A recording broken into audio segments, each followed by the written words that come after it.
हाल ही में अमेरिका में जिनसी मुजरिम जेफरी एप्स्टीन से मुतालिक ईमेल्स और फाइल्स रिलीज़ की गई और एक गैर मुतवक्के ईमेल एक्सचेंज में उनकी तरफ से पाकिस्तानी कौमी लिबास शलवार कमीज़ ख़रीदने में दिलचस्पी ज़ाहिर की।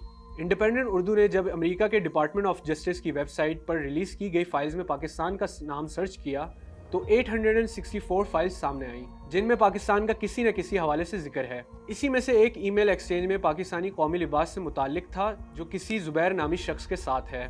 ज़ुबैर खान कौन है ये वाज़े नहीं, क्योंकि फाइल्स में उनका ईमेल एड्रेस जारी नहीं किया गया और ये भी नहीं पता कि वो पाकिस्तानी है या नहीं। ज़ुबैर खान 3 जनवरी 2017 को बज़ाहिर एप्स्टीन की ईमेल के जवाब में लिखते हैं कि उन्हें खुशी है कि एप्स्टीन को उनका भेजा हुआ लिबास पसंद आया। एप्स्टीन फिर लिखते हैं कि आई लव दिस ड्रेस, मुझे लिबास बहुत पसंद आया। एप्स्टीन की शलवार कमीज में दिलचस्पी का अंदाज़ा इससे लगाया जा सकता है कि वो अगले दिन ईमेल के एक्सचेंज में ज़ुबैर से पूछते हैं कि इस लिबास का नाम क्या है। ज़ुबैर इन्हें बताते हैं कि पैंट को शलवार और शर्ट को कुर्ता कहते हैं और ये कि इसे इंडिया में पार्टियों में भी पहना जाता है। अगले रोज़ 20 जनवरी 2017 को ज़ुबैर की जानिब से एप्स्टीन को ईमेल में सालगिरह की मुबारकबाद के बाद उनसे लिबास के फिट होने के बारे में पूछते हैं।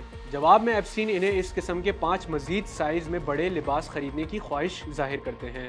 माहिरीन का कहना है कि इस तरह के कल्चरल रेफरेंस एप्स्टीन फाइल्स में बिखरे हुए हैं और इनसे कानूनी या मुजरिमाना पहलू सामने नहीं आता। इसी तरह कुछ ईमेल्स में पाकिस्तानी सियासी लीडर्स के नाम भी सामने आए, जिनमें साबिक वज़ीर आज़म इमरान खान और उनके साबिक वज़ीर ख़ारजा शाह महमूद कुरैशी शामिल हैं। दस्तयाब मालूमात के मुताबिक ये हवाले ज़्यादातर आलमी सियासी गुफ्तगू या मुमकिना सिफारती राब्तों के अमूमी फहरिस्तों तक महदूद थे। किसी मुलाकात, ज़ाती ताल्लुक़ या मुजरिमाना किरदार की तस्दीक नहीं की गई।